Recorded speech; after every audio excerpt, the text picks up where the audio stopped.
Speech writing is part of human endeavors, and though a great speech writer will also be a great person. And these were the submissions of my guest last week on Your Image, and by demand, we want to have a second edition of that topic, public relations and speech writing. My guest last week promised to be here this week, and they are here today, and you're going to tap from their wealth of experience. I have in the studios a lecturer in the Department of English Language, Federal College of Education, Oshele in Abeokuta, Dr. Amos Agbonyinu. You're welcome to the show this week again. Thank you, sir. I also have a one-time Deputy Speaker of the Ogun State House of Assembly and Special Advisor on Public Communications to the Governor of Ogun State, Right Honorable Pastor Remi Azan. You are welcome again this week, sir. Thanks once again for having me. And of course, Mr. Dari Folani is a veteran public relations practitioner. He's also on the show this week. You're welcome, sir. Thank you very much. And just like we discussed last week, that being a good reader also had value to you to be a good speech writer. And of course, we want to go global. We want to go contemporary this week on the show, public relations and the speech writer. Dr. Agbonyinu, let me start from you this week. Now, we want to look at the great leaders of the world. They have fantastic speech writers. And that does not mean that they are lazy too. They can even do extemporaneous presentation. But before I go there, how do our leaders determine who a good speech writer should be? For instance, during the time of Barack Obama, the actual president of the United States, I read one of the books that he had a retinue of speech writers with him, and that doesn't make him a lazy person. You know, when he talks, you know that he's a good orator. So how do we do this? How do we train? How do we determine who a good speech writer should be to probably somebody who is holding an office, a public office? As a leader, it is necessary to always watch those who are working with you. For instance, if I may tell you this, in the Federal College of Education, I was a security officer. There again, before you became a lecturer? Yes. You were a policeman? I was a policeman. Before, then you entered as a security person and a lecturer. Person. What a determination. Now, the provost that converted me into the lecturer office usually watched the way I wrote my reports. And he always told the people that what thing I like about this man is his way of writing. So a good leader will know how to spot talents among the staff. You have a list of staff working with you. They write memos, they write reports. You'll be interested in the way each of them writes. It got to a point my provost never vetted my paper. Even if there were typographical errors there, because he was so sure, he had confidence in me that this person writes. So what a leader needs is to watch those who are working with you and their potentials, and then you can go further and develop them. Wow, I love that. Fantastic. Right Honorable Remi Azan, I know you are a potential speechwriter and a good public speaker. Now, let me say this on here, that some public office holders believe so much in themselves, and they don't believe they even need any speechwriter. Even when they give to them, they believe they can speak extemporaneously, and they run into problem. What do you think is the missing link here? Do you mean they don't trust those who write speech for them, or they are overconfident of themselves? It can be a case of both. Even whatever is good can still be better, and whatever is better too can become best. And there's still something better than the best thereafter. So if you have this tendency to want to do better than you've always done, so that you don't begin to experience the tendency to likely diminish, even when you think you're good, then you must add something to your good to make it better.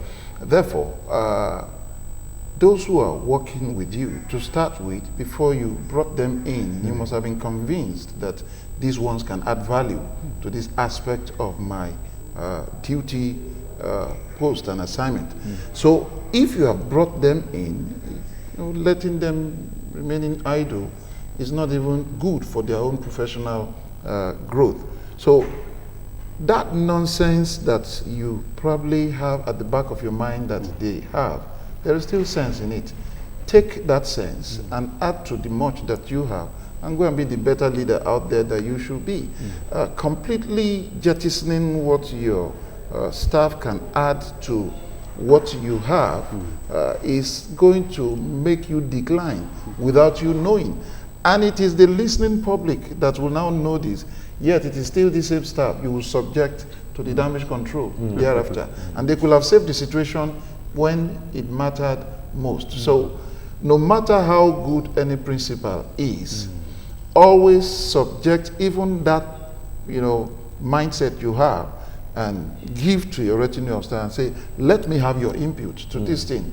And you'll be shocked that things you never thought matter will spring up because this staff too want to justify the reason why you have chosen them to occupy that privileged position. So somebody has something upstairs somehow. Right. To corroborate Honorable Hassan, Okay, there is need for the principal to sit with his speechwriter. 10 minutes, max. Let them get your thoughts. You say, sir, Your Excellency, give us your thoughts on this issue. When you sit, they bounce right there. You'll see that the speech will take shape. And and they will give you, inputs, ideas that will make this. And you know that a good speech has to be well delivered too. Yes. We call it lifting it off the page. Even if a speech is well written, and if you don't deliver it well, it can spoil a good Do you speech. know that at that point of rubbing mind, the capacity to deliver extempore can even be properly shaped? Yeah. It will be Because enhanced. the one that will do the delivery is already into the speech at that table of So decision. there's the buy-in. So the principal will come out looking good. And that's the essence of the speech. You lift it up. Lift the speech up. Eye contact. What's your opinion about this? I read in one of Barack Obama's speeches, his book, he said that some of his speechwriters will sit at a particular place, and when he looks at them, they correct him from there. Oh, yeah. Can it happen in our life? You can pick, cues, verbal cues, non-verbal cues from your people. But it's always better to just focus on one person. See the listener as just one person. Then your tone will be conversational. It will be as if you are talking to somebody, and people will really get the meat of your message. You will get the meat of your message. Right? All right, this is Your Image, Public Relations, and Speech Writing. If you watch this program, I'm sure that you'll be a better speech writer, even a good orator, because I have eggheads in the studios with me today. Dr. Agboinu, I want to come back to you. In the area of pronunciation, when you write and you give it out, as a linguist, you need to pronounce, because no matter how beautiful the speech may be, if you mispronounce, articulation and all these ingredients are not there, definitely you have not passed any message. So how do we go about this? Thank you, sir. I happen to be a PhD holder in phonology. And I discovered a lot of things about the English we speak in Nigeria. People don't seem to understand that there's a clear distinction between grammar and the speech. In an attempt to produce something that is highly grammatical, extremely grammatical, you'll be speaking rubbish. For instance, I wrote an article not too long ago on a kind of interaction between past tense and phonology. We want to make sure that we are grammatical in all of our speech production, and in the process we struggle a lot with the way we speak. Let me give you an example. If you want to say, I parked this car there, as a good speaker of English, you will want people to, if you are not familiar with this thing, you want people to see that you have actually inflected your parked. Is that clear? Yes. Before you say this car. Whereas in good speech, sometimes there is what we refer to as rule bleeding. A rule will kill another rule. That is not observed in Nigerian English by most people. I parked this car there could easily be pronounced as I parked this car there. The past tense morpheme will be elided for the purpose of simple production. That is the way, if you listen to the native speakers of English, that is the way they speak it. And also, you know, as the speechwriter, you need to avoid trick words, you know, highfalutin words. Go for the slim, short words. Trick words, indefatigable. You know, people will stumble. If you give that to your principal, it will stumble on the thing. It makes articulation difficult. Words, you know, so that it helps. With very few syllables. Yeah, very few syllables. So we should avoid a multisyllabic, which may likely to run our principal into problem. Yes, and at the word boundary, a speaker himself should know that the word boundary, when there is a cluster of many consonants, you drop one consonant for the other. That doesn't make your speech to be unintelligible. People understand you, and it will make it easier for you to pronounce the way you need to pronounce it. Then in Nigeria, you know, there is something called the register. We speak like books. You know, people want to impress. Yes. You know, you understand that there is this speech and there is the, you know, writing, in the writing aspect. You know, people want to speak like books. If you go to all these town meetings and you hear people speaking at town meetings, hey! Even when nonsense is being spewed out. There will be high-falutin words. So we speak, you know, in fact, Professor Ubayakwe in UI wrote a book on it. Nigerians speaking like books. You know, even Peter Enao did some work on that. You know, we speak. You know, speeches. You know, should be scholars refer to that as bookish English. And Shegun Adeni gave it a name which has stuck with my brain since then. He called it sententious oration. It's a needless, you know, journey into confusing people. Yeah. Apart from whereas you could just communicate and they will get the message.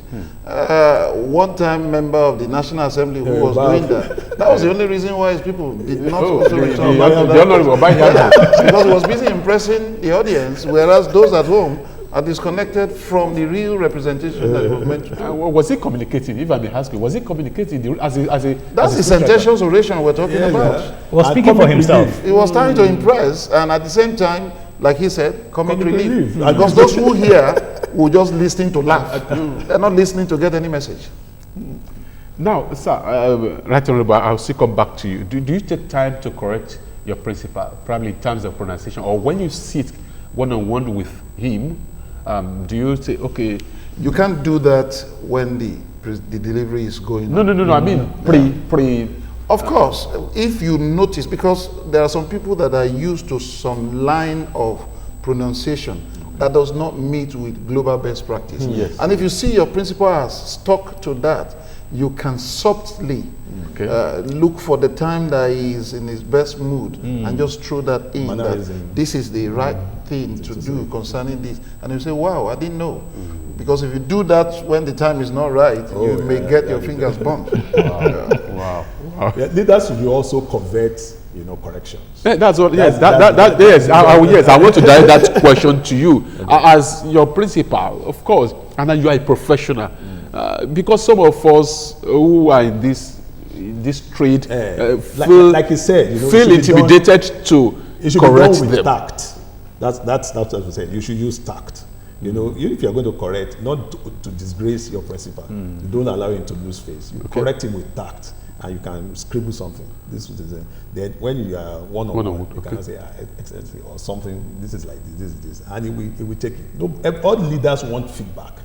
People, even when you interview people, they want to say, how did they perform? Yes. That's the basic need. Everybody wants to look good, so they will take feedback if they want to.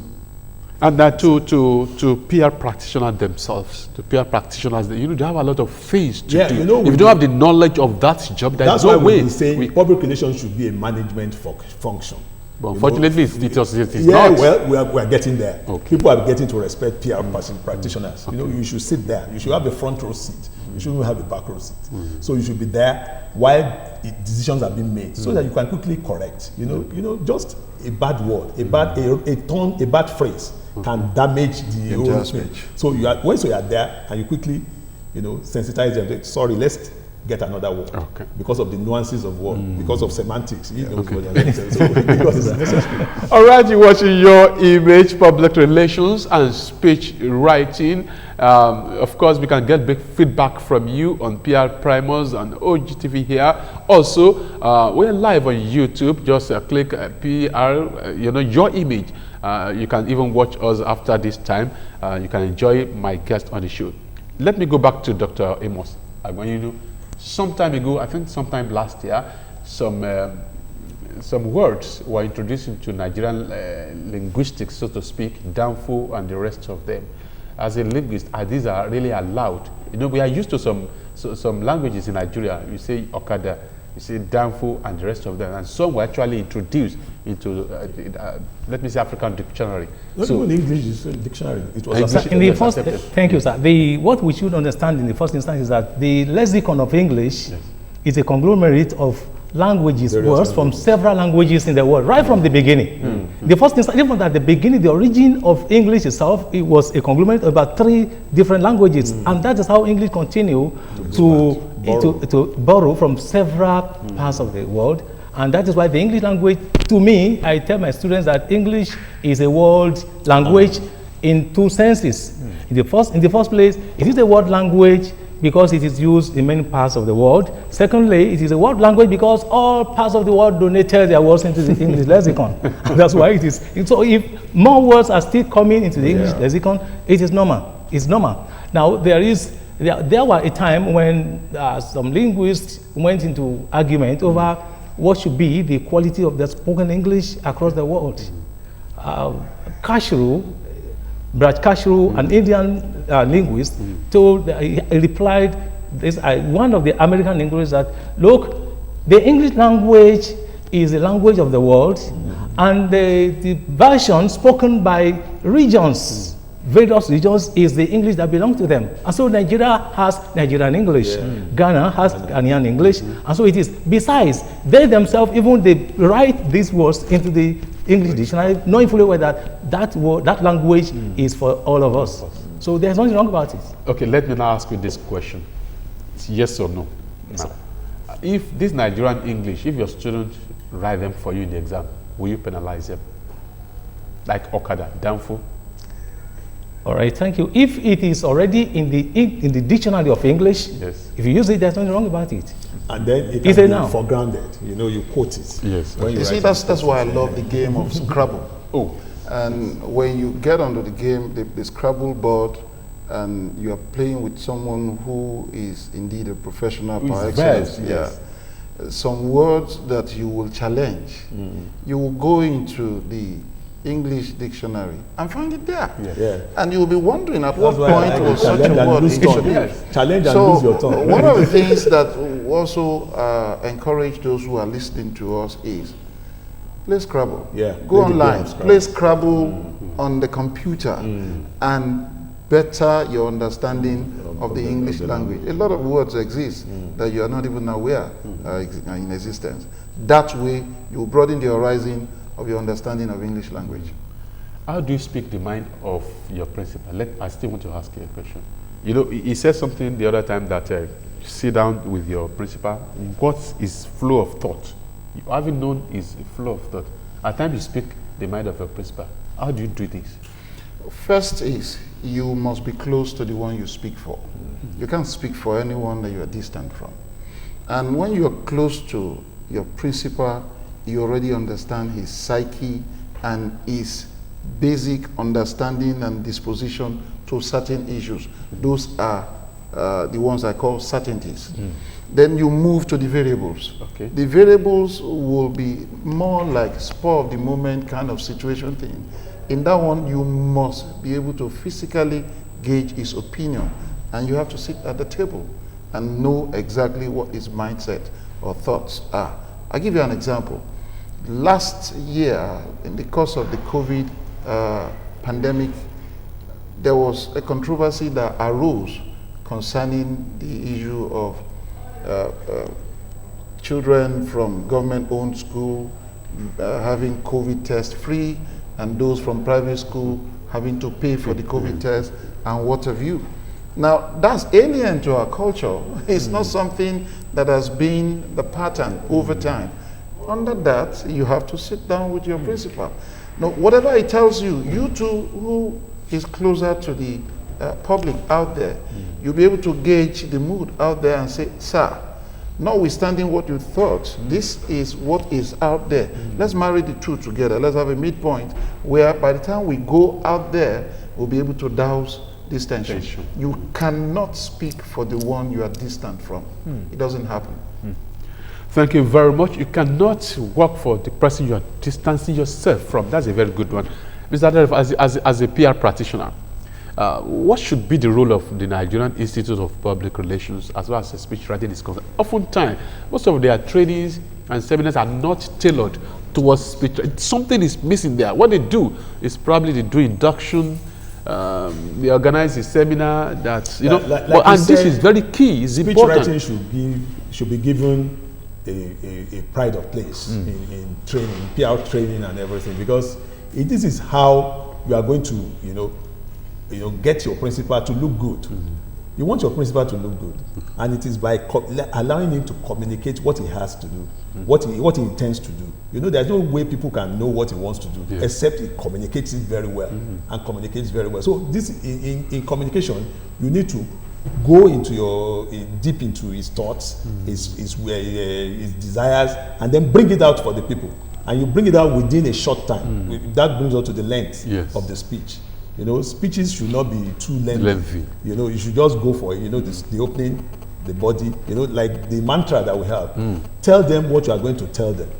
Then tell them. Then tell them what you have told them. Just that bit of something you do the recap, and then you are good to go.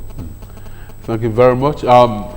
Before we round off, let me go back to Dr. Agboyinu, and is that what you mentioned there is very important. Composition of a speech. What should people be looking for there? You want to teach them very shortly. What do you want? What should be the format in speech writing as a linguist? Thank you, sir. Before one embark on writing, you need to know the purpose for which the writing is going to be done. Okay. As a result of that, you select the theme, the central purpose, which will form your focus of discourse. Okay. Then you break it into major points. Like he said, it should not be too long, maybe about 2, 3, 4, 5 points, which will be developed after the introduction. And each point must be backed up with adequate illustration, examples if possible. Stories, even. Those things. So those are the things that one should do, and then your conclusion, and if there is need for recommendation and suggestions. Right Honorable Remi Hassan, I want to ask you a very personal question. Have you felt back at a particular point in time when you wrote a speech and your principal discarded it and he didn't even use it at all and they just spoke extempo? Ethically speaking, you are not trained to be too passionate about your opinion, but at least it will be on record that you came in when it mattered.